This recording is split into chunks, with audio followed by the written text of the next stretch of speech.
Hi, everyone, and welcome to episode 262 of the Tick Bootcamp podcast.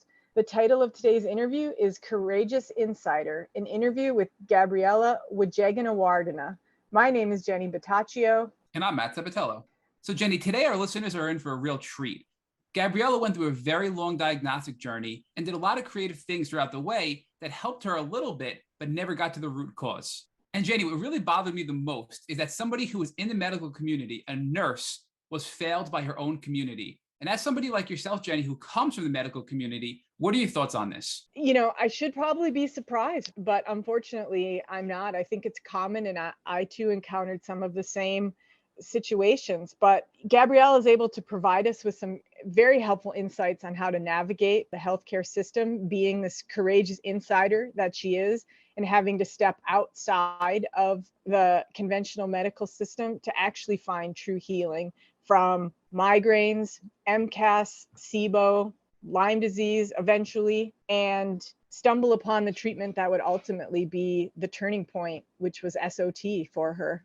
And Jenny, what I really loved most about this interview is the fact that Gabriela combined Western with Eastern medicine and then brought in something cutting edge like SOT therapy. Without further ado, Gabriela Wijegunawardena, take it away. Hi, everyone. Welcome to Tick Bootcamp. And I am Jenny Bottaccio, and I'm co-hosting today with Matt Sabatello. And we are here with Gabriela Wijegunawardena. We're so happy to have you. I read a little bit of your story on your Linktree, and I see the sheet that you filled out for Tick Bootcamp. And it's very interesting. You have been through a lot over the course of years, but particularly in this past 1 to 2 years, you've really gone through a lot. Can you give us a little bit of your background, where you're from, what you did previously, and kind of where you're living now? Yeah, I grew up in Central California in a small town. It had about 2,000 people, farm labor community. And I lived there. I think it was pretty uneventful. There weren't, big things related to my health that happened growing up. And then I went to nursing school. I became a nurse and worked there for a year and then moved to San Francisco. And San Francisco is where I got Lyme disease.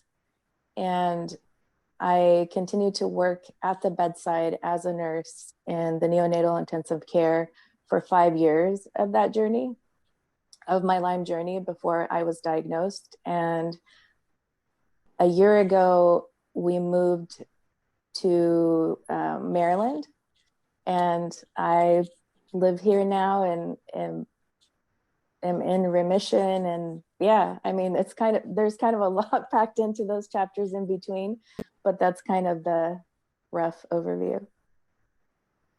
And had you always wanted to be a nurse? No, I think, I wanted to be a journalist growing up, and there were things that happened early on in my life when I was in high school that propelled me toward a healing profession. And it's something that I fell in love with and felt so empowered knowing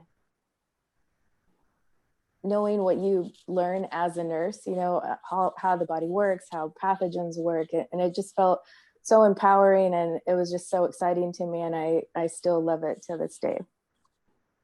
And you had said that you were working in the neonatal intensive care unit while struggling with symptoms of Lyme. Can you share what a few of those symptoms were and what working in such a high intensity environment was like? I was an occupational therapist before I actually segued into journalism, and I did just a brief little rotation in the neonatal intensive care unit. And that is a stress unlike any other setting in a hospital I could imagine.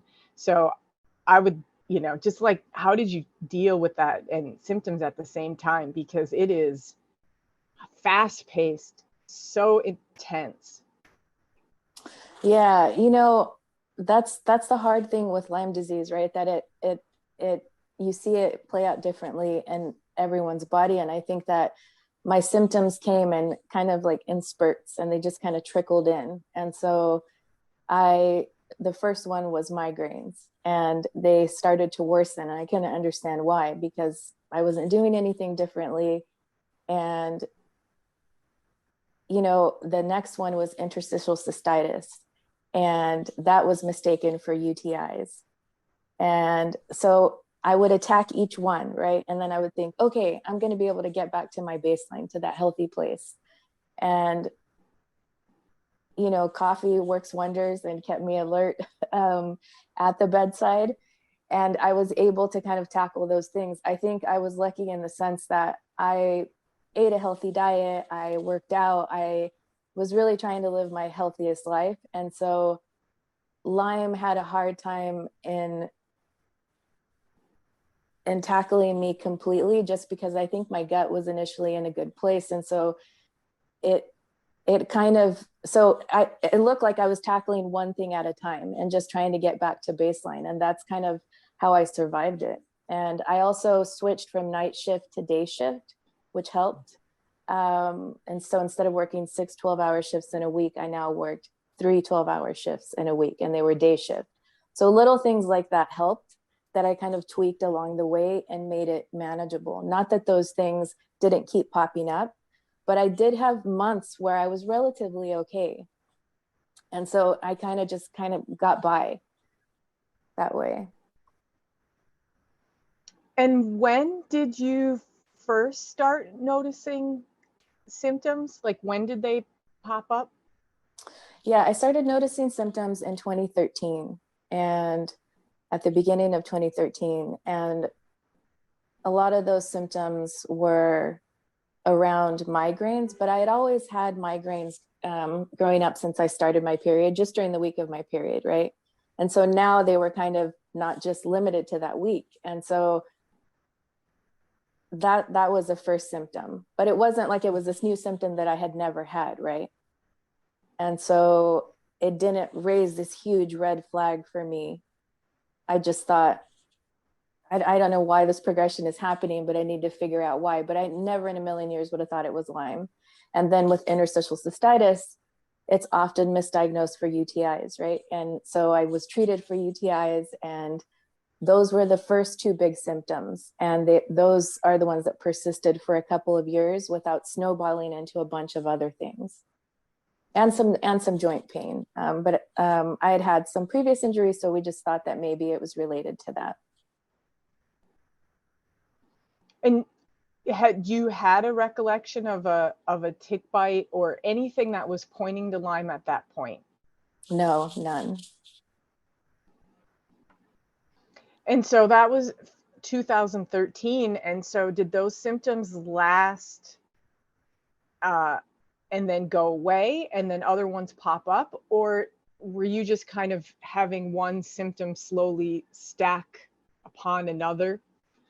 Yeah, I think it was, looking back, I can see that it was a slow progression. I think that one of the things that helped with migraines, and one of the things that is often recommended for patients, is to get Botox injections to the scalp for migraine pain. And so every 3 months I would get like 15, 16 injections to my scalp and my neck to try to decrease the intensity of those migraines. And so it's not that resolved, it's that helped mask the symptoms, along with migraine medications that I took. So it's not like we got to the root cause, but it wasn't this huge symptom that was impairing me in a way that, you know, I couldn't function in day-to-day life. And at what point for you did you feel like this is escalating to a point where I have to look to see what else might be going on? Well, that's the thing. When did you get there? know, I think that when you believe deeply in science and you're in the healthcare profession, you trust it to figure out what is wrong with you, what's happening with you. And I walked into a hospital, you know, 3 days out of the week after I went to day shift, stacked with like every specialty that could have helped me tease this apart, but that wasn't happening. But my faith was like deep in science. And I had no doubt in my mind that Western medicine, conventional medicine, would help heal me and get me back to that baseline. And so I didn't branch out and look at, you know, what people like to call alternative medicine until well after that. So it was years of me searching out the best, you know, specialists that I could in San Francisco to help me. And I would be rigorous about like looking through their background, their certifications, like their patient reviews, everything I could do to try to get to the root of what was causing those things. But I wasn't looking at other things. Like I had tunnel vision about like, look, this is my profession. I have faith in it. I have seen it save lives, you know, at the bedside. You know, I've been a nurse for almost 2 decades. So, you know, hundreds of times. And I had complete faith in it. And I just like went deep into that, seeing specialist after specialist. Was it primarily the migraines and interstitial cystitis that was driving the, you know, like the urge to keep going to specialists, or were there other symptoms that you were beginning to experience as well? Yeah, there were other symptoms rolling in. Like I had what looked like rosacea. I had some gut issues starting. I had allergies, what looked like they were allergies. And so, but they didn't all come at once. And it wasn't, like I said, this overwhelming, like you're done, you can't function day to day. It just kind of trickled in, and I would address some with medication and different things like that. And I would have some improvement. And so it kind of just fueled that faith in like, you know, I'm going to get to the bottom of this. So what kind of tipped it over the edge for you, where you were like, okay, I have, you know, I'm a nurse, I have faith in science, but there's more? Is there a thing that you were like, I've got to step outside of the box here? Yeah, you know, I was seeing one of the best gastroenterologists in San Francisco, and they couldn't figure out why I was having these allergic reactions, you know, with migraines and flushing and rashes to different foods. And she wasn't the first gastroenterologist I had seen. And so when I got to her, I just thought she has to have the answer, right? She's one of the best. She's going to have the answers. And her answer just kind of left me dumbfounded, because she said, you know, you should keep a diary of the foods that you can't eat and avoid them. And we should do a endoscopy to rule out celiac disease and H. pylori. And if those are negative, then what's the solution? I asked. And she said, oh, just avoid the foods that bother you, that give you migraines. And so when I had the endoscopy, it was negative for celiac and negative for H. pylori. That was still her response, to just keep a food diary and avoid the foods that triggered those reactions. I just thought, yeah, that's less foods by the week, you know, that I'm having reactions to more and more foods. How is this a viable option? And there's something going on, you know. By this point, it wasn't just migraines. It wasn't just interstitial cystitis, right?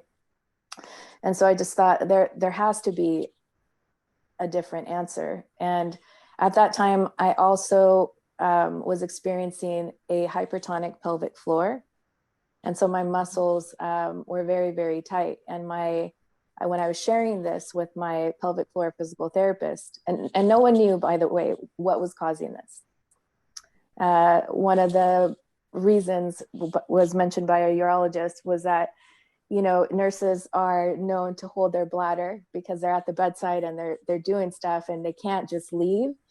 And so he said, you know, it's probably because you're doing that. And so your pelvic floor is really, really tight, and you've been doing it for a long time at this point at the bedside. And, you know, teachers have these same issues. And so this is likely why you have this issue. But the pelvic floor physical therapist that I saw said, you know, I think you should do an elimination diet. But in order to do that, I think you need to see this naturopath. I think she might have some answers for you. She's seen some of our complicated patients, and I think that you should see her. And you know, to be really honest, at that point, I just kind of bristled at the thought. I was just like, whoa, wait, hold on a second. I'm like, I'm seeing the best specialists there are. And like, do I want to go down this path? And then I thought, why wouldn't you? They haven't had the answer. Like, give it a chance, try to be open-minded and see what happens. And that's when my path to healing started. Okay. It's interesting because you use the word complicated, that the physical therapist had said that, you know, Yeah. I want to refer you to someone who handles, you know, complicated cases. I haven't met a Lyme patient or an interstitial cystitis patient for that matter who isn't complicated. Yeah. Like everybody's complicated. We all have Yeah. like a long list of symptoms, and we're all complicated. So I don't know. I always find it kind of interesting whenever that is used to describe patients. I'd like to see a non-complicated patient at some point. What does that look like? Yeah. Just a run-of-the-mill stub toe? I don't know. I think in her book, you know, she saw a lot of postpartum patients. And so, you know, it was whatever was going on in the pelvic floor was as a result of carrying a child and labor. And so once that passed, they were able to relax the muscles, and then the patient stopped needing physical therapy. And so I think that was like a more standard kind of patient that she was used to dealing with. But yeah, I totally hear what you're saying. Everyone has a complicated story by the time they get to a certain point with their health and conventional medicine, I think. Yeah. I also went through the interstitial cystitis experience. It lasted many years, so I fully understand what that's like. So you had migraines, interstitial cystitis, some body pain, hypertonic pelvic floor muscles, what sounds like pretty severe food allergies or food reactions. I don't know if you were officially labeled as allergic at that time, but it sounds like you had some pretty significant food reactions. And at that point, you were open to, yeah, there's got to be more going on here. Yeah, definitely. You know, I was desperate, and by this point, I had a child, and I just wanted to be able to get back to that healthy place and just be able to focus on being a mom, not like, you know, every waking minute was filled with finding the next specialist. Like, who's going to give me my answers? What other medication can I try? Like, you know, who can I see to try to unravel this? And I was tired of it. Oh, definitely. And by that point, were you noticing that as the symptoms began to increase, as the number of symptoms really that began to increase, were you noticing it was affecting work and home life? Yeah, definitely. And I think that, you know, when you're at the bedside, those symptoms are so disruptive, but it doesn't exonerate you from having to play your role and do your job. And that was really stressful. So I caught myself, you know, I was having brain fog. I was having anxiety creep up. Just so many symptoms were coming into play, and I couldn't explain them. But so I just was like triple checking medications, you know, 3 or 4 times. I would check the same medication. I would like comb through the chart. I would like try to do, I was definitely doing more than I had to do before in order to keep up my standard of care. And I kind of didn't see another choice, another solution. I thought, you know, I'm doing everything in my power outside of work to try to handle this. And then when I show up to work, I have to do my job and do it well and not make mistakes. There's no room for error in the NICU. I mean, you know, medications are like 0.1 milliliters, 0.2 milliliters, and patients, you know, are often under a pound. And so I just triple, quadruple checked everything. And at the same time, I was also the union rep for our unit. And so there was also that stress, but I couldn't step down from that role because I believe deeply in giving the best patient care. And if you're short staffed and ratios aren't being followed, you can't do that. And so I couldn't give up either one, right? They kind of just go together. And so I just kind of tried to power through and drank a lot of coffee, which didn't help my interstitial cystitis. Yeah. But that's what I did. Yeah. I can imagine that was incredibly stressful though, and very difficult, very challenging. Yeah. Were you noticing that there were things that you just could no longer do, that you just had to stop doing? You couldn't obviously change work obligations and home obligations, but were there activities that you just were like, I have to take them off the list for right now? Yeah, I definitely started to do that with my social life. I just didn't have a lot to give in that department. And so I really just kind of took a step back and minimized a lot of those interactions because I just didn't have the bandwidth. Literally every waking moment outside of work was me showing up as a mom, as a wife, and also looking for the next doctor that could give me answers, that could get me back to a healthy place. And I think I read somewhere that you described yourself as a foodie. Is that so? That obviously I'm guessing with food reactions plus interstitial cystitis plus other symptoms that were causing you to feel unwell, that was something you really weren't able to participate in much. Is that kind of accurate? Yeah, that is accurate. Although, because I am a committed foodie, I found ways around it, only because when I went to the naturopath that I started seeing, she identified gut issues that I had. And, there's no doubt in my mind that it's Lyme disease that suppressed my immune system, that allowed these things that might have been brewing to fully take off, like SIBO and Candida. And so when I addressed those, it bought me some time as far as my gut, right? Because I was able to reintroduce a lot of foods back, right? And I wasn't getting these deep migraines with foods in the same way. And so because I treated SIBO, I treated Candida, I went gluten and dairy free. And so my foodiness just kind of changed to now be gluten and dairy free, but I kept at it. I didn't have to retire from that just yet. Nice.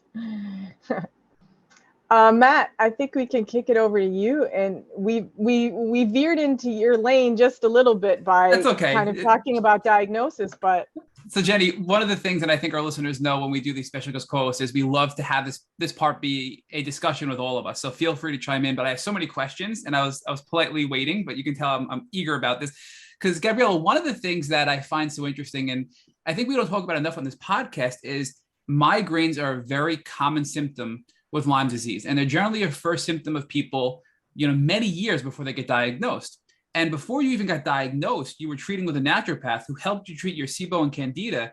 And you said because of treating the SIBO and Candida, which you believe were a consequence of a weakened immune system from Lyme, you were able to tolerate more foods, and foods in general would not trigger these debilitating migraines like they did before. So can you talk to us about how you learned about the connection between severe migraines and gut health with your naturopath? And I think that's going to help a lot of people listening who are struggling to identify the root causes of their migraines with Lyme disease.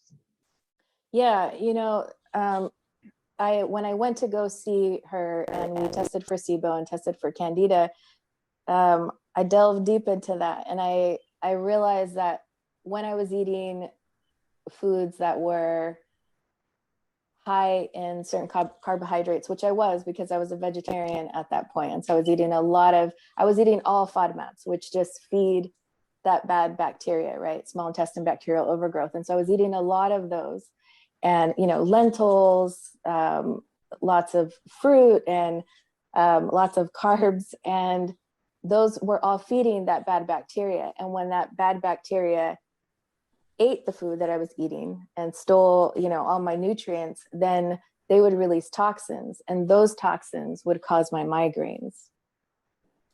And so it was just kind of this vicious cycle going round and round. not knowing that I was with my diet feeding them.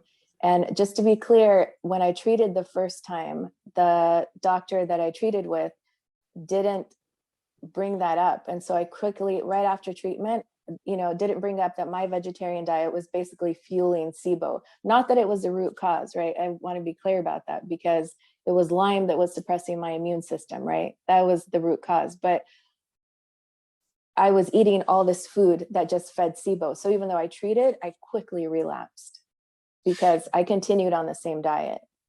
And I think so much of this is that cascading effect, right? Where the Lyme caused the SIBO and the Candida caused the migraines, because the SIBO and the Candida were eating the food, they were replicating, they were releasing toxins, which cause your body to create inflammation and migraine. So it's that cascading effect and that upstream and downstream effect of all the things going on in our bodies.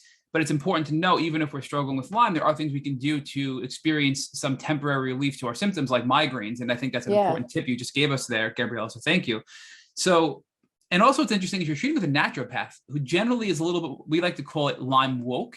Naturopaths are a little bit more Lyme woke than general doctors, right? So did Lyme get brought up when you finally accepted that you were going to see a naturopath? Because you did mention that you were a little hesitant, being a nurse, right? Coming from Western medicine, to go see that naturopath. But I guess things got so bad that you did.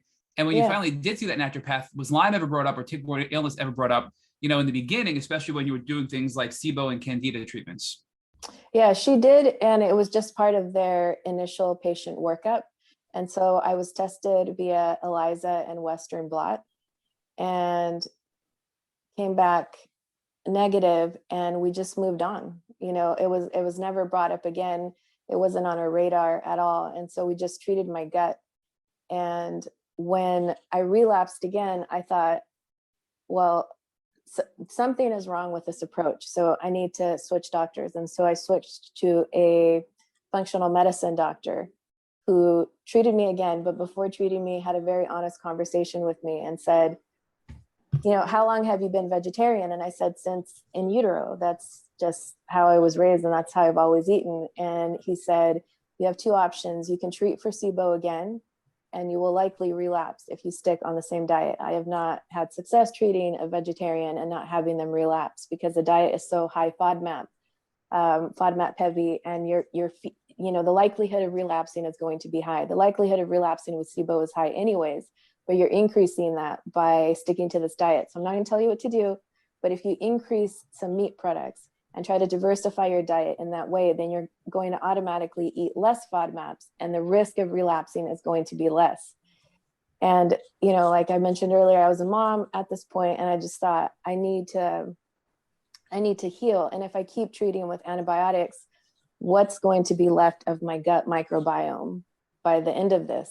Like, I have to do this. And so I started eating meat, which was a whole adventure in and of itself, because I'd never had meat before. And one of the key things, so that was a key part of my healing and not relapsing again and having these migraines improve, even though the Lyme diagnosis was there. The second part was spore probiotics, and spore probiotics make it to where they need to go without getting killed in your stomach by acid. And they get there, and then they can do their job in crowding out bad gut bacteria. And so those two key pieces made such a difference. And I never relapsed again, despite going through, Lyme treatment with antibiotics. So I want to unpack that a little bit more, Gabriela. So when you say you never relapsed again, you never relapsed with SIBO or Candida. Is that what you mean? Exactly. Yeah. Okay. And when you said that, you talked about obviously having to change your diet, eat more meats, and also take the spore probiotics, which would help replenish good bacteria and basically push out the bad bacteria in your gut to promote an environment for SIBO and Candida not to really be able to live, right? But you also mentioned taking antibiotics as well. So were you using antibiotics to treat the SIBO and Candida for your gut too? Yeah. Yeah. And about how long, or, even if it was on and off, in total, about how long were you on antibiotics for?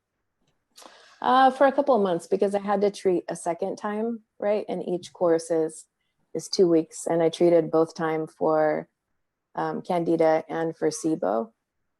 So yeah, a couple of months. And when you went from your naturopath to the new functional medicine practitioner you were treating with, and he said to you, hey, look, you can't be a vegetarian. You're eating too many high FODMAP foods. and you need to eat meat. Just for our listeners, can you explain what is a FODMAP food and what types of foods will allow things like SIBO and Candida, which are really, I guess we should even backtrack. What is SIBO and Candida? That's an overgrowth of, I guess, fungus in your gut or your GI tract. Is that correct? Candida, yeah. It's just yeast and overgrowth. We all have it. There has to be a balance of it, in order for it not to become pathogenic in that way. And I think the hard thing with Lyme patients is that our immune system is suppressed. So we all have it, and then it can go wild because there's nothing keeping it in check. And when it goes wild or grows in an abundance, it can cause a lot of symptoms, GI-related symptoms, stomach pain, migraines, leaky gut, inflammation, things like that, right? Depression, anxiety, yeah, everything, yeah. So basically everything, yeah. And then, so if you can now, so what is a FODMAP food? So what have you learned? What are foods that will allow SIBO and Candida to grow and become overwhelming and in abundance to make you sick? And what are foods that are going to support your body in not promoting an environment where these things can grow? Yeah, so FODMAPs are, I think the easiest way to explain it is that they're foods that are rich in oligosaccharides, which is, I think, the best, foods like lentils, foods that are really high in sugar, foods that, all of those contribute to SIBO and feed it. So I think the best, if you look at a vegetarian diet, all of those foods that are super healthy foods, right, that you would think would just benefit your body and just help heal your body when your gut is out of balance, are foods that are actually feeding that imbalance. I think that's the least complicated way to look at it, that, foods like lentils, right, foods like beans, which in a vegetarian diet you have a lot of. And that makes all of those, yeah. Oh, sorry, Gabriel. And that makes complete sense. And I know Jenny can probably speak to this because as the editorial, or I'm sorry, I'm going to butcher your title there, Jenny, for Dr. Rolls, but Dr. Rolls has his diet plan for people with chronic Lyme disease, and it does focus on these types of foods. So Jenny, can you weigh in a little bit and just share what some foods are that are good foods to eat when you're dealing with Candida and SIBO for our listeners? Sure. Really, it's the carbohydrates that are kind of causing the trouble and fueling the microbes in the gut. So anything that is, like lessening your carbohydrate intake and reducing your sugar intake. So like Dr. Rawls always says, eat more vegetables than anything else. That's his favorite thing. Also cooking the food, if you are eating a lot of vegetables and you're having trouble digesting them, like in a raw form, cooking them is a helpful strategy. And then healthy sources of protein like eggs and chicken, fish, if you can handle it. Low sugar fruits like berries, and then healthy fats like avocado, olive oil, and those sorts of things. Those usually tend to be on the low FODMAP sort of scale. But that's kind of his general healthy diet. So I do want to bounce back over, Gabrielle, because you did mention that they did run the ELISA and the Western blot at the naturopath, and I'm assuming they came back negative, right? Yeah. Okay. Will you ever talk to you about the fact that these tests aren't perfectly accurate and you can still have a negative and still have Lyme disease or possibly another tick-borne illness for that matter? So, did they look at co-infections? Did they tell you that it could have been a false negative? No, they never did. I think part of what contributed to that is that California is viewed by many as not being a high-risk state when it comes to Lyme. And so it's not something that she discussed with me. And when I looked at what the CDC recommended, which was like my Bible at that time, because as a nurse, that's part of who rules your practice. When I looked at it and I thought, well, yeah, the CDC recommends these two tests. Like, I believe these results, and I didn't really give it much thought after that, right? Because to me, it was like, we've tested with the best of what we can test with. Like, that is really what I thought at that time. We've tested with the best of what we can test with, and I'm negative. So clearly that has been ruled out. Gabriel, talk to us about what it's like living in California with Lyme disease, because we're from, well, at least Rich and I are from New York, and although it's still a controversial disease, it's a little bit more well known here than it is in California. And we had a past guest, Danny Tiger, who told us that she will specifically look on our podcast to find fellow California guests because she wants to be able to connect with them and relate with them. And we've had some, but not many. And she said that just the awareness out there is just non-existent. And people don't even believe you can get Lyme there. And it's just really, really bad. So I'm assuming you being a nurse and now treating with a naturopath, if you treated with a naturopath here in New York, Lyme would have been probably more of a prominent discussion, and it would have been brought up that you can have a false negative and that there are co-infections and there are things like that can happen. So do you think that's a difference between the West Coast and the East Coast, and that you're at a disadvantage there and you have to do even more than we do to raise awareness to these tick-borne illnesses that you clearly contracted in California? I mean, I think that it's definitely not on the radar for practitioners in general. And when you think about the general population, they do not feel that it is a high-risk disease for people in California. I think it's viewed more of as an East Coast thing and not something that we need to be, hypervigilant or really that wary about. Like, I think that pretty much sums it up.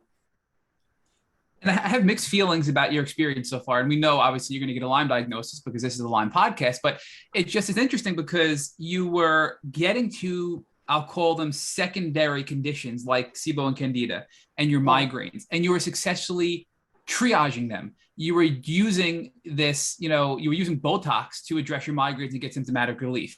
You were doing protocols, whether it's antibiotics, whether it was a spore probiotics, whether it was changing your diet, and you were addressing the SIBO and Candida. But these things kept coming back because there was something deeper, right? So all these secondary conditions you were treating, you were getting relief.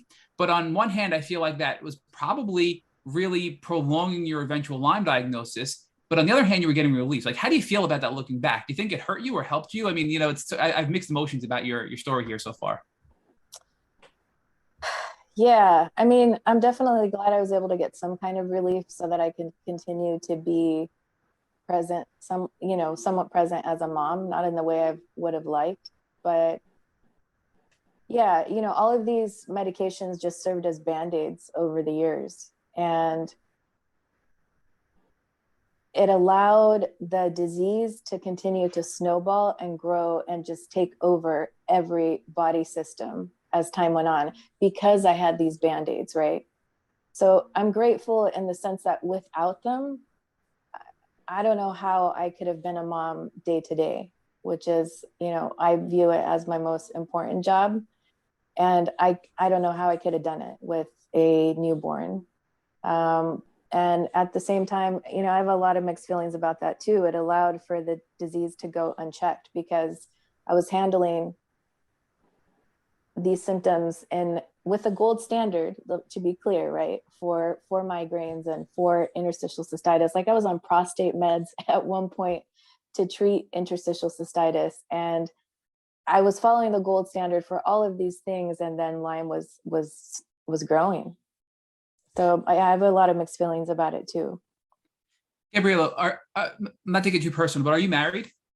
I am, yeah. Okay, so one of the things that I find so unique in the Lyme community, and both you and Jenny share this, is you've been able to get through a Lyme journey and salvage your marriage. In fact, Jenny is very happy in her marriage, and it sounds like you probably are as well. So if maybe you and Jenny can just have a quick discussion about what it was like going through the thick of it when you were at your worst, and how you managed to keep your relationship, communicate with your spouse, and now when you're through it, be stronger on the other end. That's super uncommon. We have two people on this interview right now that have gone through it and been successful. So if you can just talk a little bit about that for people that are listening, have a boyfriend, a girlfriend, a husband, a wife, children involved, and they're close to divorce, or trying to figure out how to maintain their romantic relationships while being so sick with Lyme disease.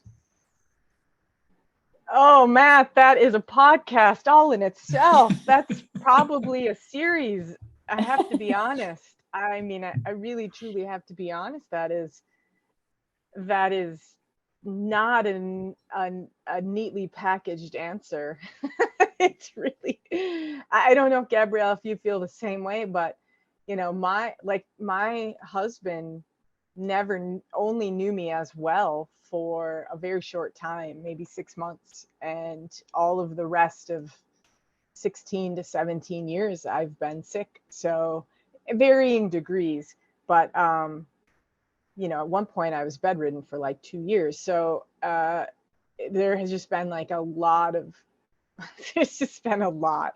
I mean, I don't even know how to, I don't even know how to answer that specifically. I think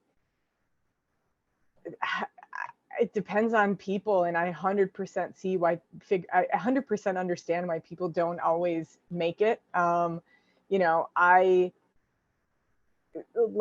people used to say to me, you're so, you know, you're so lucky your husband stays with you. That's like the comment I used to get a lot. You're so lucky your husband stays with you.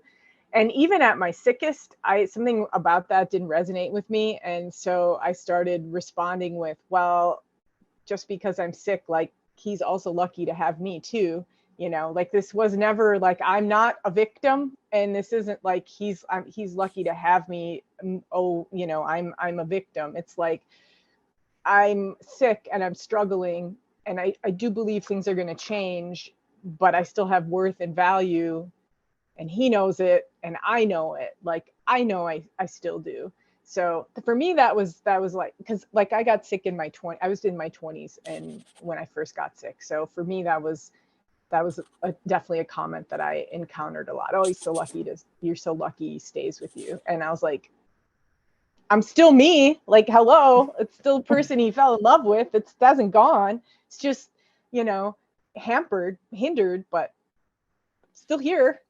And that's probably meant with the best of intentions, but I feel it's a very toxic comment to make. You're lucky that he's still with you, right? I mean, because it devalues your self-worth and makes you feel 100%. That you're not worthy. And I think that just will make the problem even worse and will lead to some people not having successful relationships because of that mindset that's put into it. But Jenny, you're saying that you had to say, no, I have worth. I bring worth. I'm going to get better. And this is not poor Jenny, you know, and oh, Tom's wonderful because he's staying with her, even though she's so sick, and you know, and it's that weird mentality of it, right? So, Gabrielle, how do you approach this? I'm curious to see if your thoughts are consistent or if you have any you know differences with Jenny's comments here. You know, I think I got sick 2 years into being married, and so my husband saw me go from someone that was healthy to all of a sudden having these mystery ailments pop up every few months, and then having months where I was relatively okay, in part because of the medications that I was taking, right, to address these symptoms. And I was always on the lookout for the next doctor to try to help me. And so I think that he felt powerless in trying to figure out what was happening because he trusted me to be my own nurse advocate and just wanted to support me along the way. And I think that there were definitely frustrating periods with, you know, where he felt so frustrated, where he thought, why can't these people figure out what's wrong with you? You're going to all the right people. And so I think that he was frustrated with me instead of frustrated at me. And so it felt kind of like we banded together as a team to try to figure out what was wrong. But Gabrielle, I'm curious. So I think it's great that he was frustrated with you and not at you. And that's a really important mindset for a significant other to have when being with somebody with tick-borne illness. But I guess the question I have is because we interviewed, I'm going to reference Danny again, who her significant other, you know, was very supportive, but at times you can't help but creep in the thoughts of, are you really sick? Especially when doctors are telling you, you know, it's not that bad, you just have this and you're going to treat and get better, and you're not getting better. And years go on. I mean, you were 35 and you got sick and you got diagnosed with 42, Gabriella. So you went 7 years. Was there ever a time that your husband doubted you? And if so, how did it impact your relationship? He didn't doubt my symptoms. He believed me fully and just honestly just felt compassion for me kind of crumbling before his eyes over the years. And so I think that there was no point where he didn't believe my symptoms. We just didn't know what was at the root of them or why it was so hard to find a solution. So he just supported me through it as I looked after specialist after specialist, and just, you know, when I would arrive home and just was so disappointed that this practitioner didn't have the answers I was looking for. And I kind of had to restart the whole process again to find another practitioner who could potentially have answers. He was just, he felt a lot of compassion and sadness for me. Like I wasn't leaving any stone unturned. I wasn't, and he just wanted to support me through it. So we're talking about what they brought to the table. Jenny kind of touched on what she brought to the table, which was, I'm not a victim and I have worth. So Gabriela, from your standpoint, what did you bring to the table? Because I know you must have, and you for sure brought something to the table to keep this marriage sound and in a healthy place. And as Jenny said, it's not all sunshine and all good thoughts and good things. There's obviously struggles there. But what did you bring to the table? What techniques did you learn from your perspective that allowed you to be successful to get through this journey with your husband and be in the place you are today, feeling better and still having a successful marriage?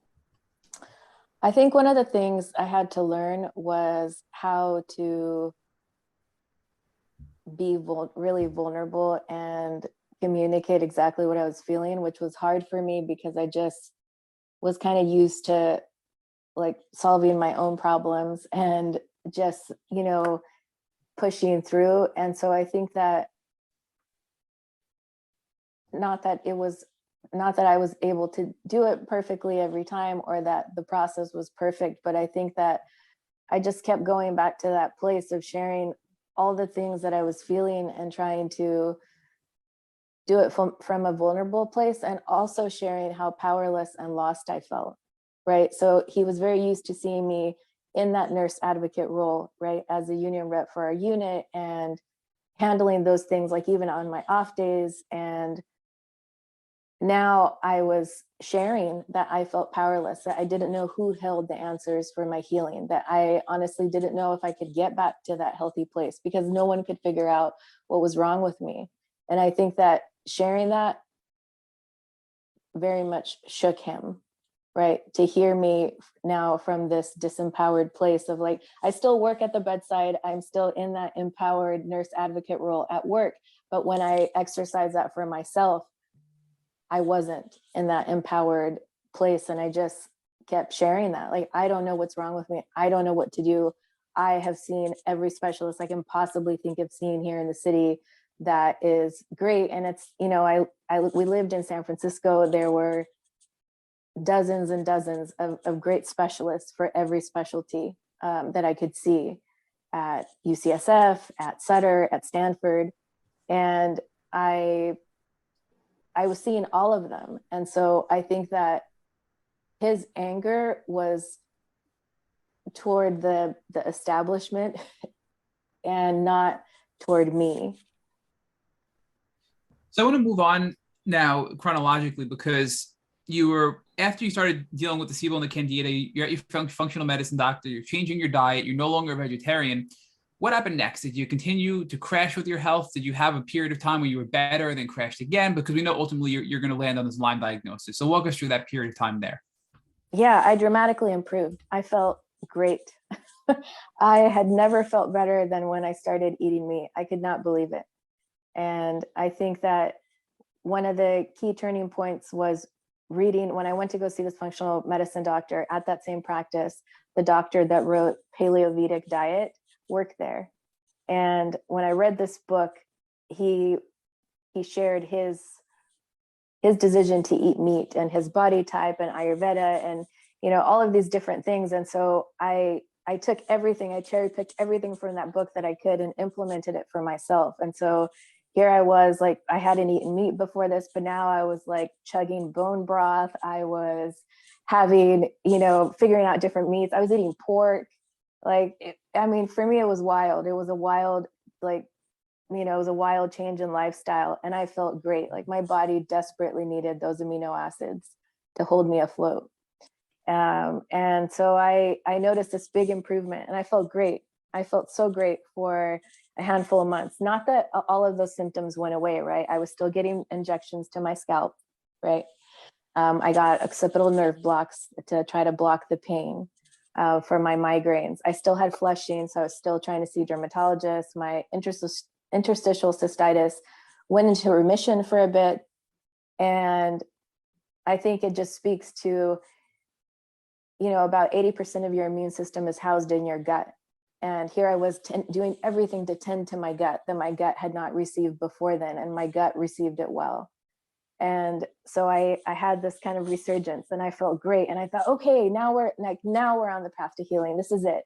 This was it. This was clearly it. Like, this is amazing. Oh, I'm so happy. And I kind of just tried to pick up where my life had left off before I started getting sick. And so I benefited greatly from treating my gut, and I was able to kind of buy some time, which didn't really buy me time because Lyme continued to unfold, right? But when it came to my day-to-day and how I felt and who I could be as a mom and as a wife, it did buy me time.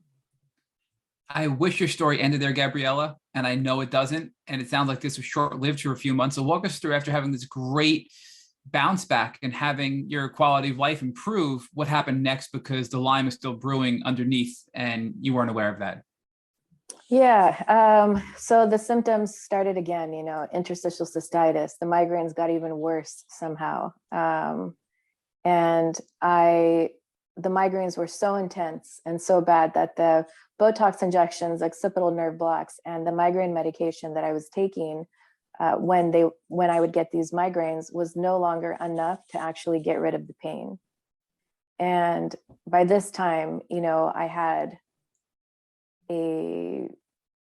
I think she was about 8 months old.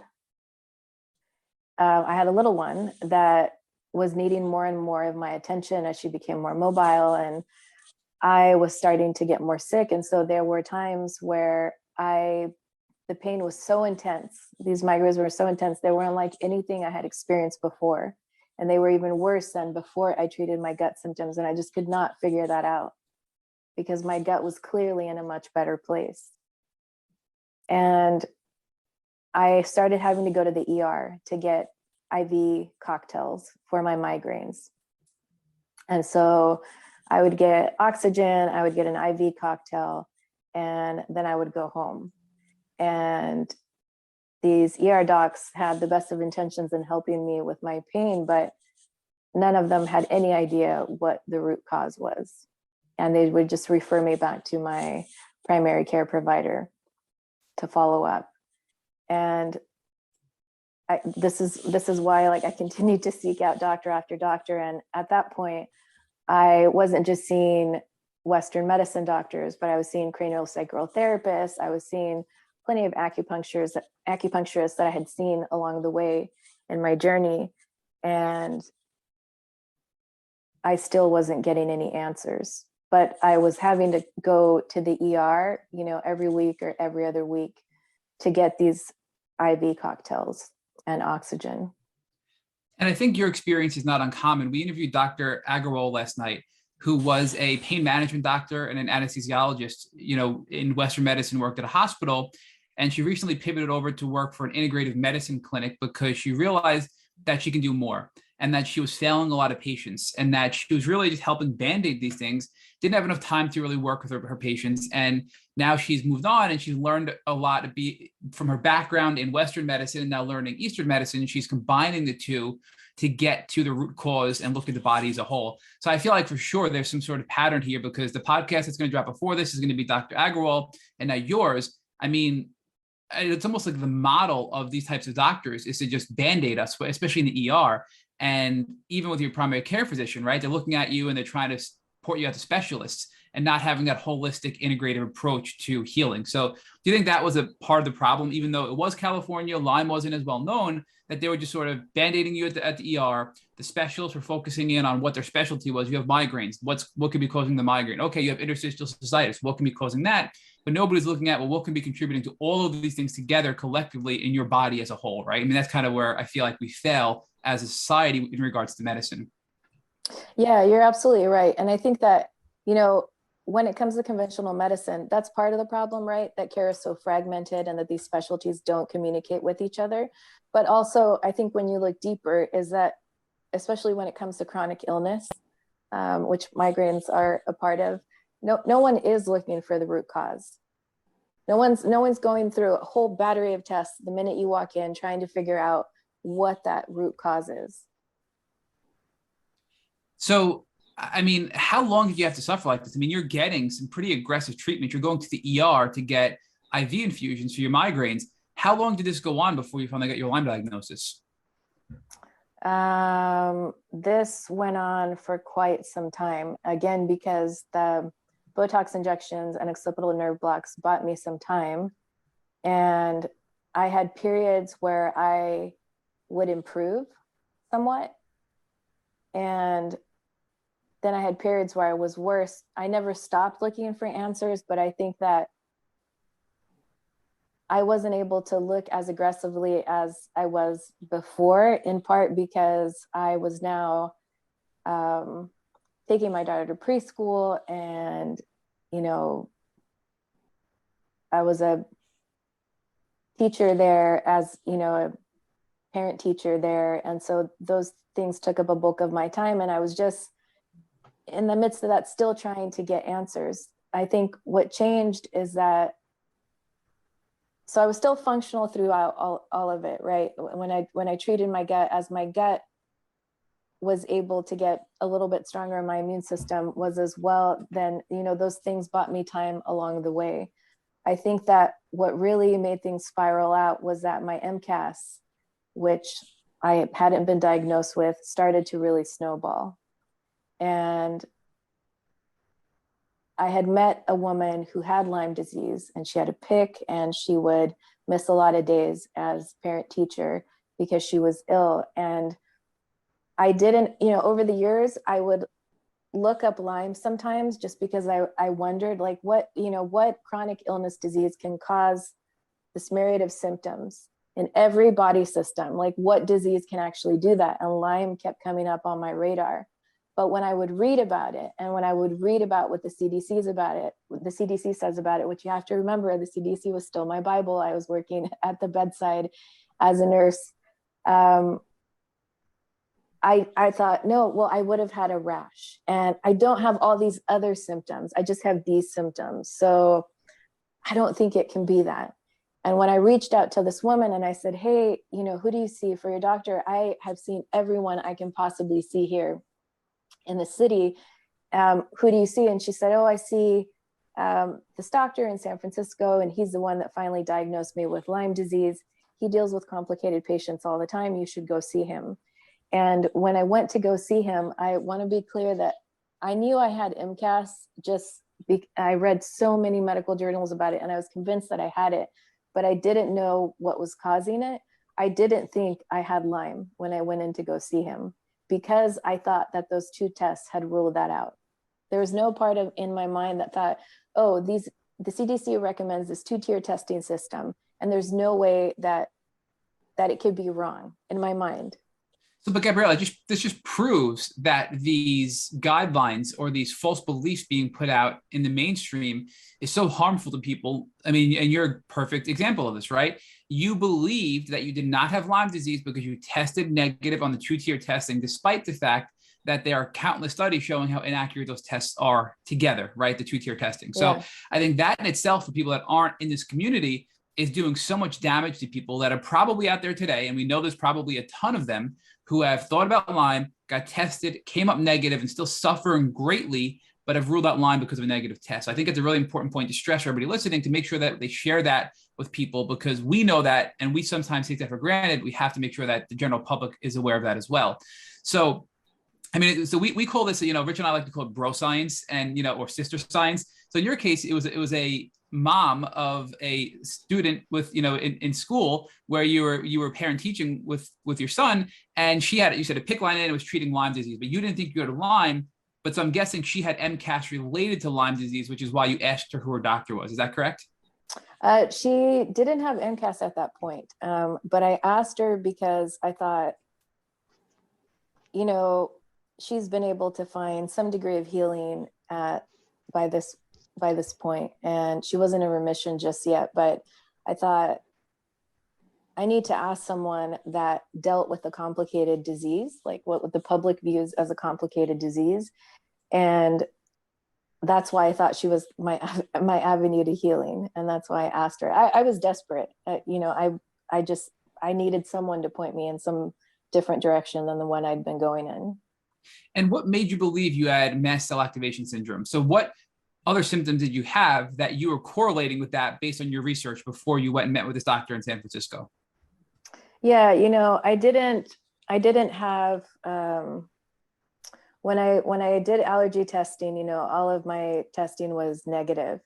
And so I thought, I don't have allergies on the immune level. And as much as my gastroenterologist refers to them as allergies, there has to be something else causing these rashes and migraines and anxiety and sleep disturbances and facial flushing and, you know, so many different other symptoms that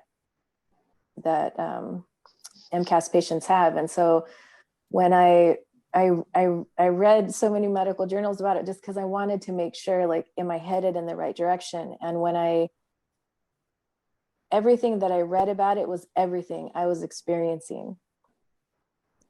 So talk to us about when you went and met with this doctor. I think it was Dr. Misha Greeter. I'm probably mispronouncing his name. It's a naturopath, correct?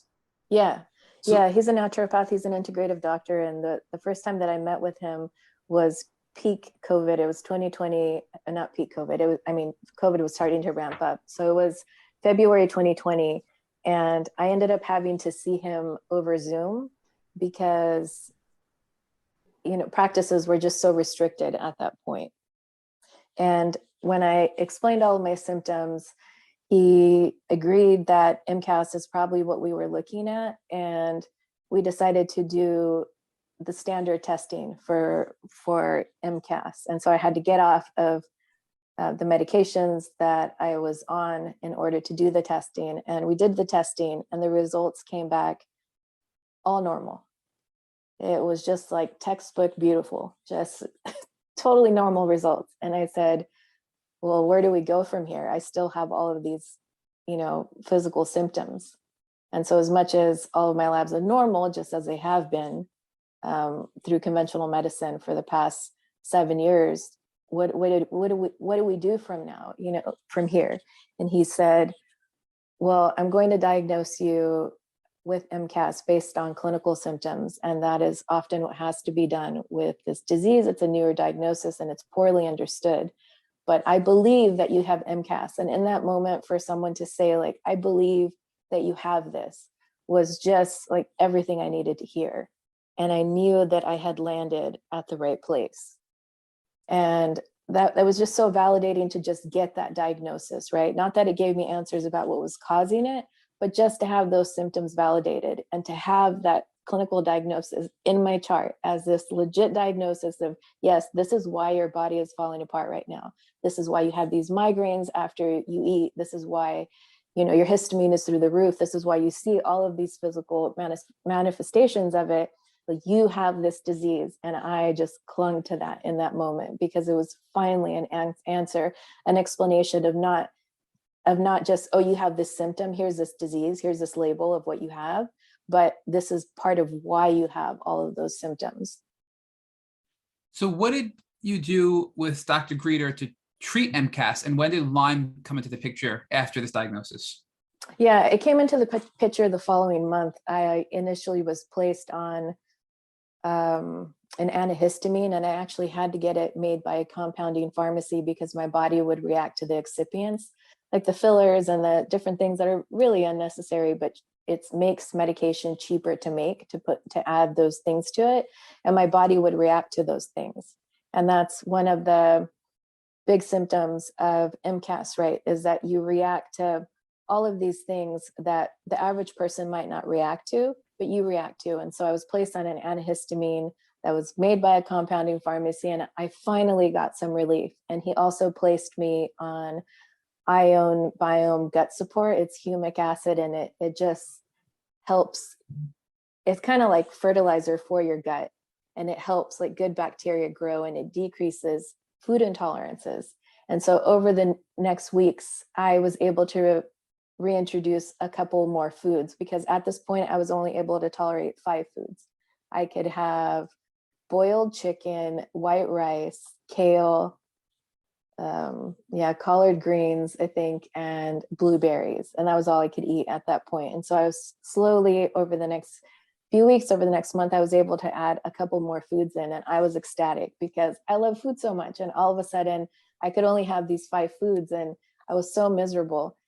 And so when we met the next month, he asked me how I was doing. I told him I had improved, but I said, you know, I'm still experiencing all of these other symptoms. And I don't know what's wrong with me, what's causing these symptoms. And I'll never forget when he said, we met over Zoom again, and he said, you know, one of your bands is a little suspicious, and you have so many broad symptoms at this point, and I've seen this before, and I really think that we should test for Lyme.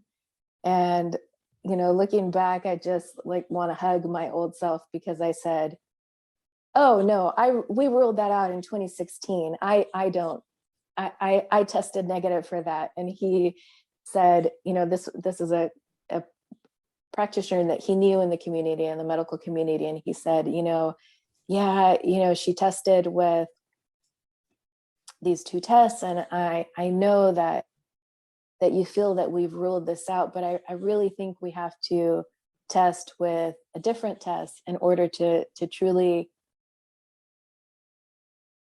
rule that out. And I was devastated, because I thought, this complicates everything and compounds everything. And it's not going to be a, hey, let's give you this 3-month treatment for this, or hey, let's do this gold standard treatment and just move forward and you'll be fine again.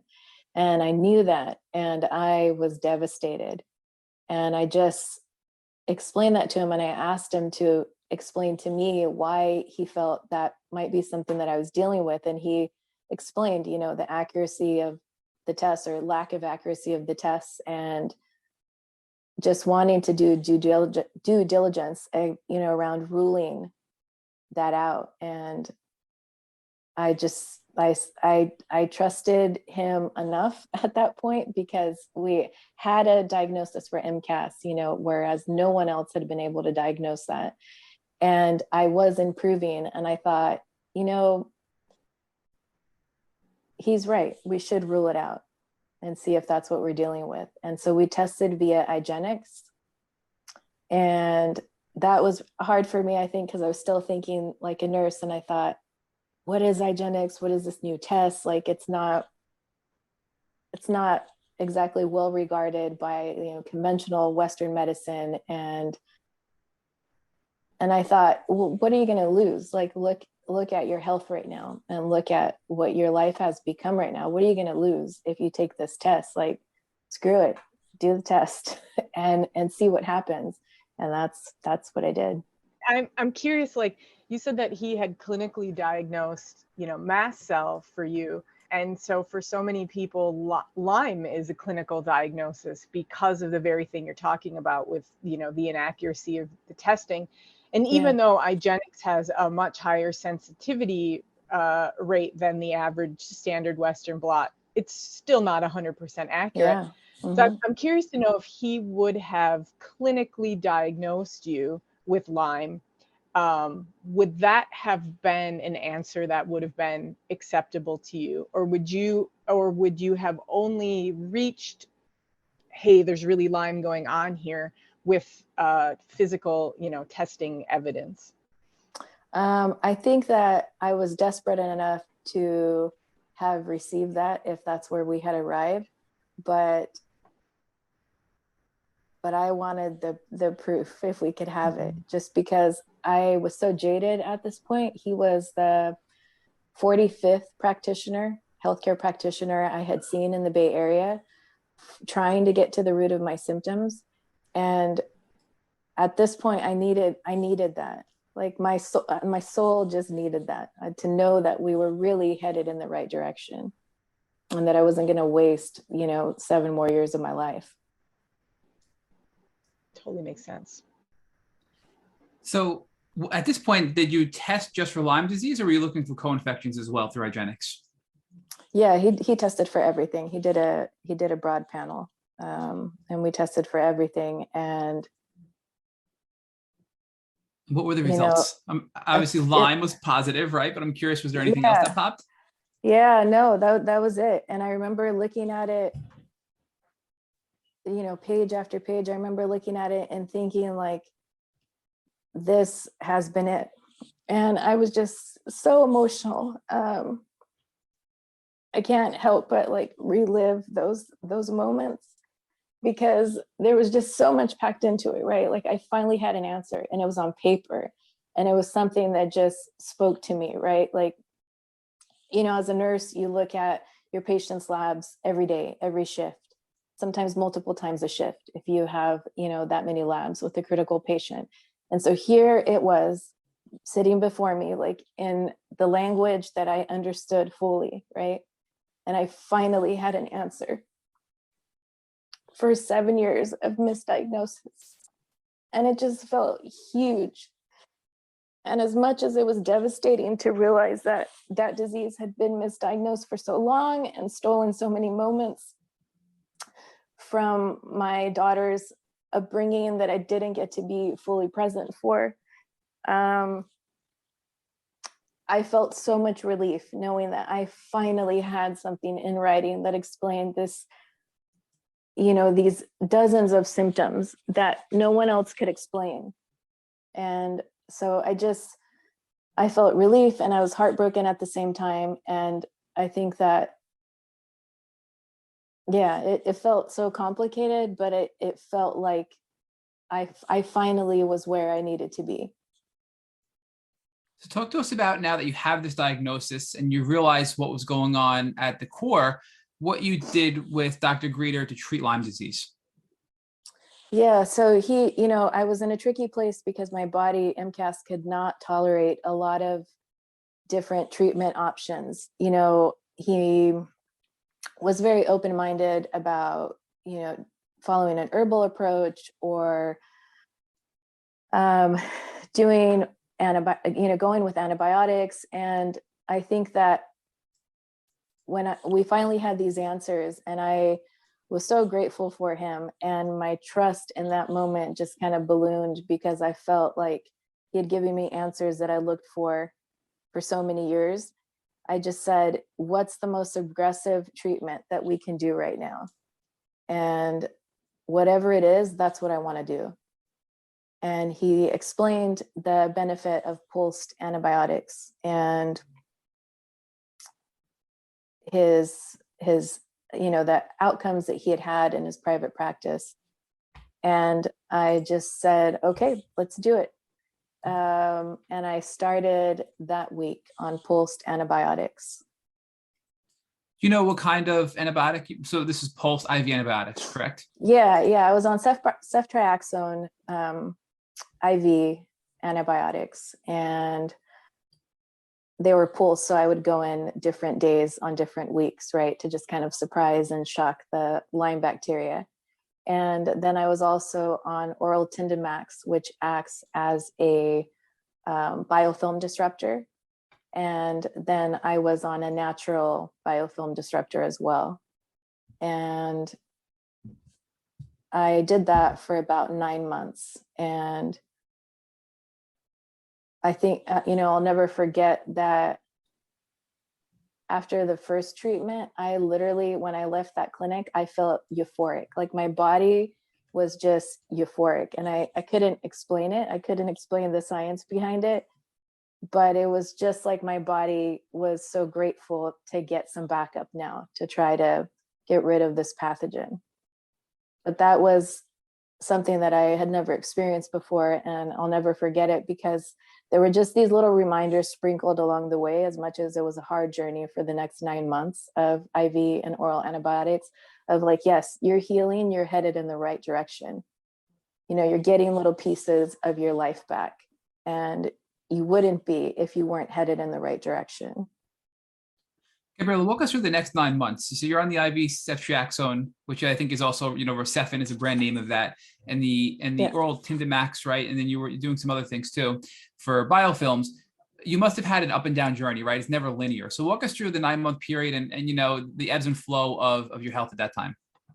Yeah, I think it's important to recognize that I would not have been able to power through how hard it is to kill Lyme bacteria if I had not been seeing a great acupuncturist who that same friend referred me to, who had seen many Lyme patients across the decades and had been able to successfully treat them while they went through treatment.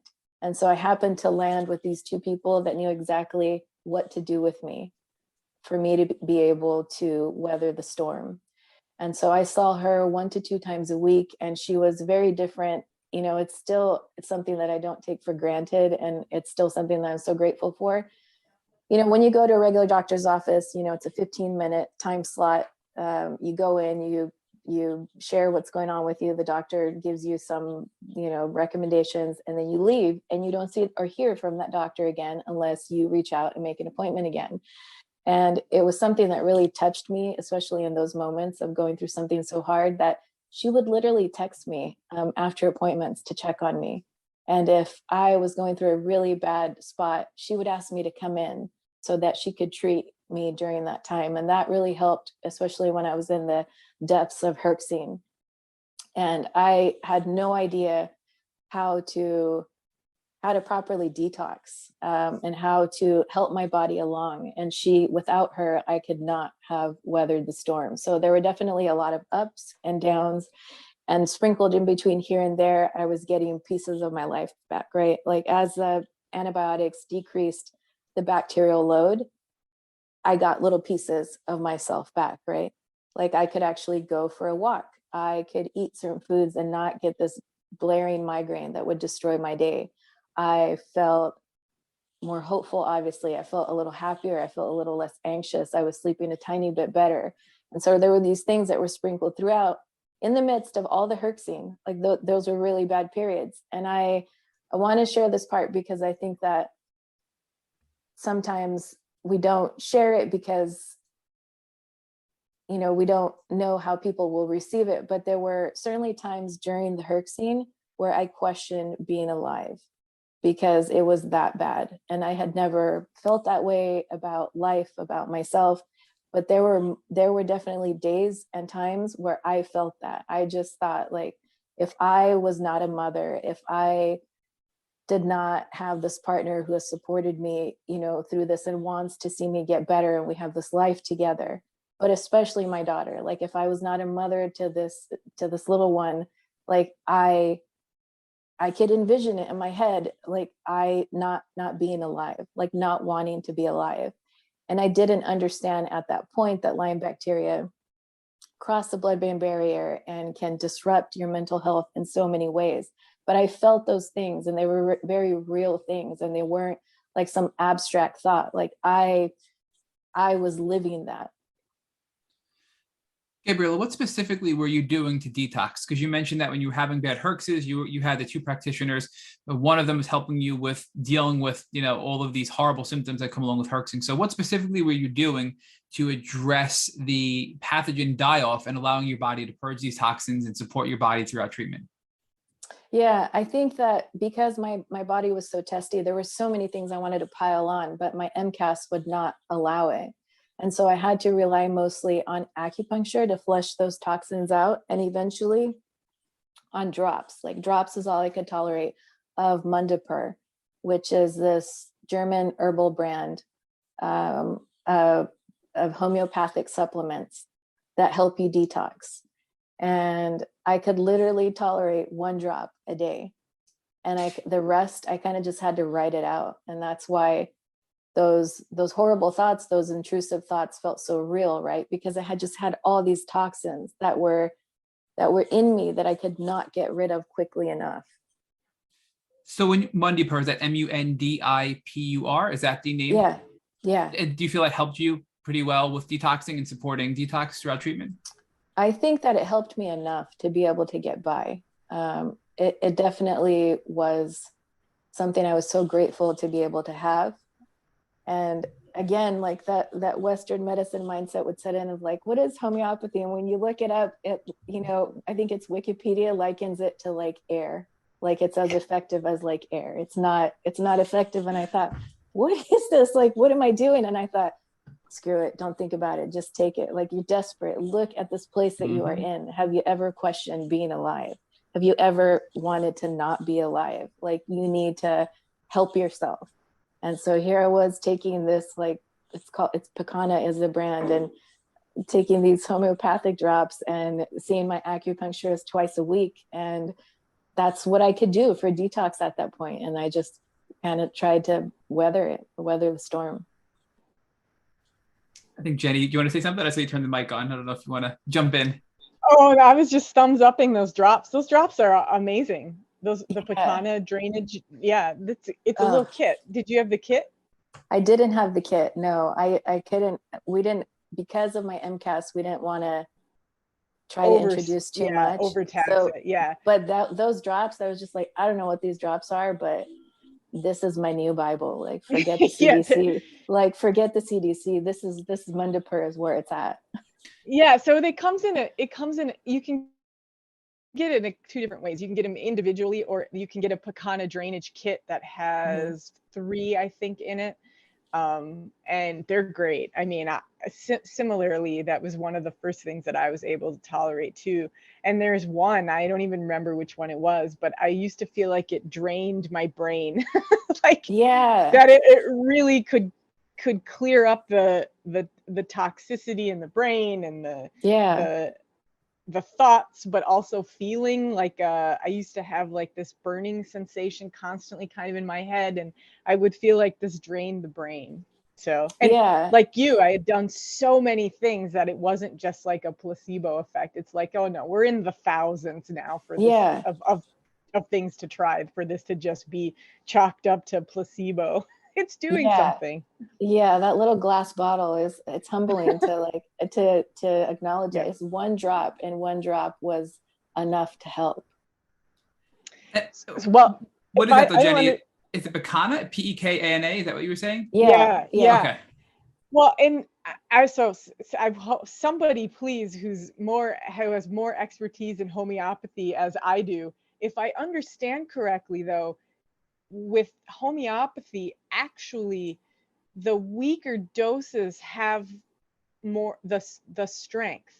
So one drop potentially is stronger than 14 to 15 drops, actually, like in how it works in your body. I think I could be wrong. Correct me if I'm wrong, but that's really interesting. I don't know. We'll have to definitely look that up. But I mean, I'm super interested personally in trying these drops. I love trying new things just for fun, just to see if I could feel any better. So just for everybody listening, it's Picana, Pekana, and it's a drainage kit Jenny you're on, which is I think a collection of 3 things, right? Picana drainage kit. Is that what you said? Yeah, I don't take it anymore, but yes, that's what I used to take. Yeah. Okay, and then Gabriela, you were taking specifically the Picana Mundipur or Mundipur drops. That's one bottle of that brand, right? Yeah. And Jenny, it helped you with, it sounds like your head pressure or your head sort of like a symptoms. It's sort of like almost like drained your head. You said, and I think it's a very common symptom with Lyme disease. So I think it's a great tool to recommend to everybody listening. So, all right, let's kind of now fast forward. So we're at the end of this 9-month period, and you're treating with IV Ceftriaxone, you're treating with oral Tindamax, you're doing all this cool stuff. You're doing this Picana Mundipur, you're doing acupuncture. How are you feeling at the end of the 9-month window now that you have Lyme disease? You're concluding your IV antibiotic treatment. Where's your health at? Yeah, so I was in a great place. I was still on Ceftriaxone, and that's why I was in a great place. So we stopped testing. We did another test just to see where we are at, see what my IFA was, and see what it looked like. And my IGeneX test came back just as positive. And I was devastated. I could not believe it that after 9 months of never missing an appointment for post antibiotics, we were still in the same place. And I think that it was devastating to me because, again, normally when you look at a disease, there's a gold standard for treatment, and there's an estimated period of time that you're going to have to treat, and then your issue should be resolved, or you should be functional to where you can start to look at not having to be on that medication forever, something like antibiotics, right? And it didn't look like that for me. And I asked my doctor what we could do. And at that point, he was getting everything ready to roll out SOT in his practice. And he mentioned a couple of things that we could do. One of them was continuing on antibiotics monthly for the rest of my life. And a second was trying a psych drug that could have some pretty big side effects, or SOT. And I decided to go with SOT. And it wasn't not a controversial decision in my head, because there's not a lot of long-term data when you look at SOT when it comes to Lyme disease. Like, sure, it's used to treat cancer, it's used to treat lots of different viruses, but there's nothing as far as long-term studies for Lyme. And that was so hard for me to take in. And then I thought, well, what's your alternative? Like, are you going to continue on antibiotics forever and completely demolish anything you have in your gut, microbiome left? Or, what are you going to do? And I thought, I'm still very much positive for Lyme. And if this treatment can work for cancer, and there's a lot of data around that, and it can work for these viruses, then maybe it can work for Lyme, and it's worth doing. And so we tested for that. And the test, it kind of blew my mind that the test, the lab draw was sent to London, and the test was done there in a lab. It didn't just look for antibodies. I think the best way to explain it is it looks for actual bacterial particles of your tick-borne illness to see exactly what it is and to be able to properly identify it. And then once it's identified, that information is sent to a lab in Greece. And the lab in Greece prepares your IV solution, and that sends it back to your doctor, and your doctor infuses it. And so it's pretty wild for me to wrap my mind around that. Like, we're really doing this. This is nuts. And we're really doing this. Like, a lab in London and a lab in Greece holds like my potential healing. And we have no idea what's in the solution. I remember going to the nurse who was going to infuse it and asking him to be able to see the infusion. And he literally said, "Oh, it's pretty wild. It's like monkey farts. Look, look at this tube. There's nothing in it. It's like air, but this is your solution." And I just remember being so blown away by it and thinking, like, he literally called it monkey farts. Like, nobody truly knows a ton about this, right? But this, like, and I really thought, like, God, what have you come to, Gabriela? Like, this, you're down with this monkey fart solution if it can potentially heal you. And I was just like, yeah, you really are, because Lyme is a desperate and desolate place, and you cannot stay there for the rest of your life. And I just thought, like, yeah, I'm down with it. I'm going to do this. And we did it. So this is a personalized solution, though, right? So they take your blood, they see what microbes in your blood or what tick-borne pathogens are in your blood. Then they develop this treatment based on the analysis of your blood and what's in your blood, and then they administer that to you at a high level. I'm talking very high level here. And that solution then it helps you eradicate the pathogens in your body that were identified by the first lab. Is that kind of a general idea what happens with this SOT therapy? Yeah. I think the best way to say it is, like, this is your specific bacteria is identified for yourself to, like, they're 98% sure that this is your bacteria. So, a high rate. And then it's basically the key that is going to fit into the bacteria to disable it. And so it's these antisense molecules that are wrapped up in, mRNA, and they attach to the Lyme bacteria and prevent it from replicating. And so these Lyme bacteria that have, their 80-day life cycle are disabled, and they die this, like, programmed cell death because of these mRNA molecules. It's fascinating, this advanced science that we have today, and just the potential for other people to benefit from this. And I'm really anxious to ask you, though, Gabriela, how did it work for you? I mean, right, you still had active infections according to your lab work. You were feeling a little bit better. How did you respond to this SOT therapy? Yeah, my MCAS went nuts. I think that there's not like a way to sugarcoat that. It really, my body was fighting against the Lyme bacteria, fighting against these, invader mRNA molecules that were trying to help me, right? But MCAS is going to fight against something like that. And so my body just swelled up. And weeks 2 through 10 were literally hell for me.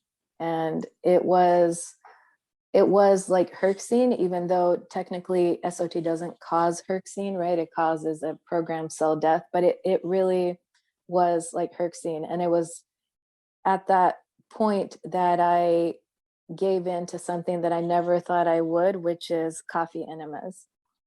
And I just have to be really honest. I remember thinking, I am so desperate. I've gone to acupuncture. I am doing everything I can on my end to detox. It's not enough. And I don't know what to do. And, you know, by this point, I was connected with lots of people in the Lyme community who were touting the effects of like, oh, you have to do this coffee enema. And I just thought, well, let me see what it entails. And when I saw what it entailed, I was just like, they've got to be kidding me. Like, I can't do this. And then I thought, no, but you're so desperate. Like, you are literally, this is not, you cannot continue this way. You have to help your body in some kind of way.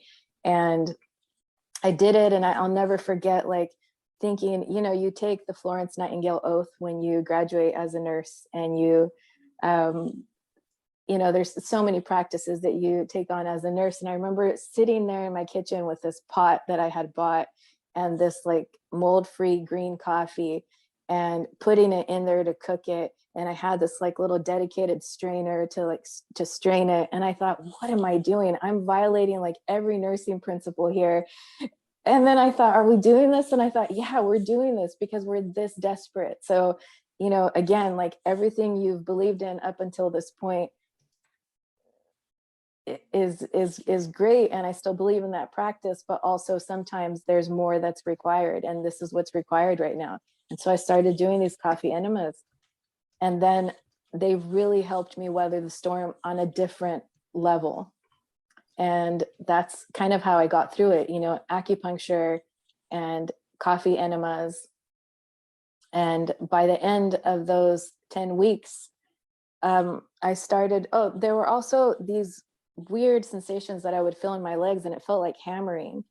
And I just, you know, literally I would visualize that the mRNA molecules were attaching to the Lyme bacteria and disabling them. And I would just continue to visualize that like throughout the day. Every time I felt that, I would do that. And I gained a lot of faith in doing that, of visualizing it and thinking positively that way after watching the Heal documentary and learning about the power of the mind and how much power your mind has over healing.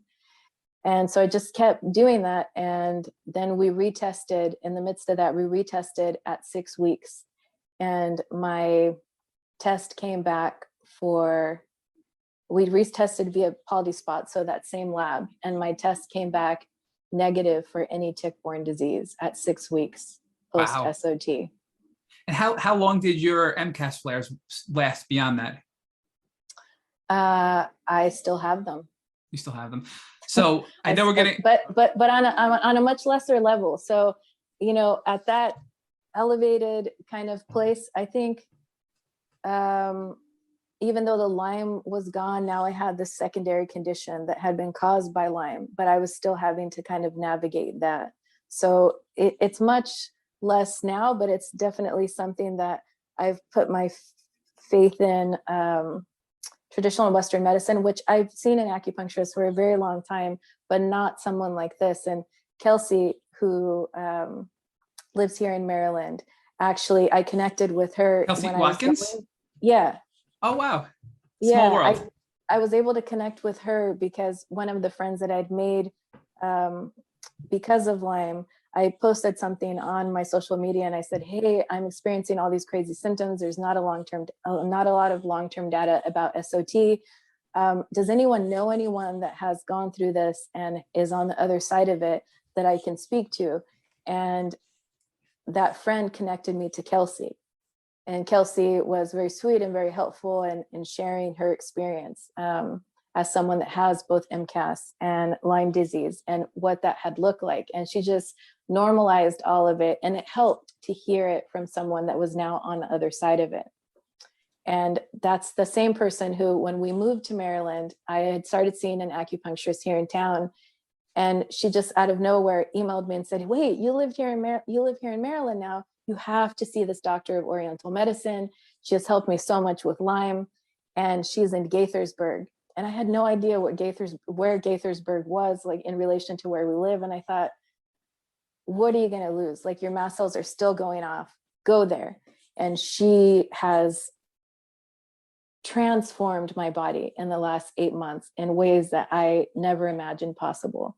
And so the flares that I have now will last like maybe a day, and then they're gone completely. So you're in this cleanup phase now, after Lyme, cleaning up the damage that was done for years and years and years in your life. But Jenny's, I know we're getting really tight on time here, but Jenny's going to talk to you a little bit about your transformation and things you're doing to give back to the community. I don't want to not note all the work you've done with Project Lyme, Tick Jedi, educating your school's PTA on tick bite prevention, all the great things you're doing now to give back to the community. So if you can just share a little bit of that and have a discussion with Jenny on those topics and how you've used this to be a better person and also give back to the community. Yeah, I'd love to hear about those things. Yeah, let me see. So when I moved here, I was still dealing with the fallout with MCAS with my body, and I'd been exposed to mold, which in our move here, while we were in hotels here on the East Coast, and so my body was just in a very flared state. And at that point, Jennifer from Project Lyme reached out and asked if I wanted to be part of a Lyme PSA. And my body was not in a place where I was still treating for parasites at that point. I'm just on the tail end of it. And I did not feel good. My mast cells were still going crazy. And I thought, there was a part of me that was like, I have to wait until I'm better. And then there was another part that just thought, no, the fall is almost here, and ticks are going to be out in full force. You have to do this. Like, you have to start to share your story. And so I went to New York and shared my story for the Lyme PSA. And that was kind of the start of this different journey of being on the other side of Lyme and sharing the story and normalizing it. And it felt incredibly important because I have friends and colleagues who, when I shared my diagnosis, with no ill intent, just kind of thinking out loud or sharing what they thought, would ask like, well, are you sure you have Lyme? Because isn't Lyme kind of controversial? The CDC doesn't recognize it entirely. Like, are you sure you have that? And there was something that felt really important about sharing from the inside of Western medicine, of conventional medicine, of like, yes, I am part of this establishment where Lyme is not recognized, and the chronic Lyme is not recognized in the way that it should be. I am part of that establishment, and I'm saying like, hey, it's true. It exists. I had it. It destroyed my life, and it exists, and it should be recognized. And it should be something that every doctor tests for yearly, even with the numbers and increasing cases that we're seeing. And it felt like just the sense of urgency behind it. And around that time, a few months after that, Adina from Lyme TV was starting the Tick Jedi Coalition to get tick education into schools. And she posted something about it, if anyone wants to help, join this coalition, do you want to be a part of it? Message me. And again, I thought my MCAS is still a little bit nuts. If some days can be really hard, and I don't know if I had the bandwidth yet. And there was a different layer of urgency now because my daughter was starting school here in Maryland, and her school is separated from the woods only by a chain link fence. Wow. And there was a big sense of urgency behind that, because I thought the risk was no longer as abstract as it had been before. Not that I didn't want to do that work, right? But there was a recognition of it kind of on a micro level for me, where I thought maybe my actions don't have to be as huge as I'm thinking. Like, maybe these small actions can start here at my daughter's school. through her PTA. Like maybe we can start to do things that way. And that way it might not be that overwhelming. So I reached out to Adina and I said, hey, Adina, I have no idea how to prepare this, how to educate people without scaring them, and having their guard kind of go up in that way. Like how can we do this? And she was so amazing and is so great at putting these things together, and obviously already had a whole TIC Jedi program put together for these kinds of things, and helped me prepare it. And so I was able to present to our school PTA. And as I started to log into the TIC Jedi meetings, I mentioned at one point something, I wrote up this letter that we could send to nursing unions and to school PTAs. And I mentioned something to Adina about being a public health nurse, and she wasn't aware that I was. And she said, oh, would you like to be a part of Lyme TV? You could be the director of clinical outreach. This would be great. You could reach out to schools, you could reach out to PTAs, you could reach out to different medical establishments here in the community, and we could try to make this a nationwide thing eventually. And, this would be really impactful.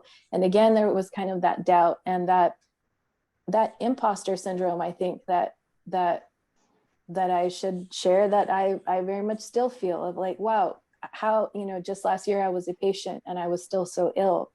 And now I'm on the other side of this. How can I make a difference if I'm still dealing with the fallout of MCAS, right?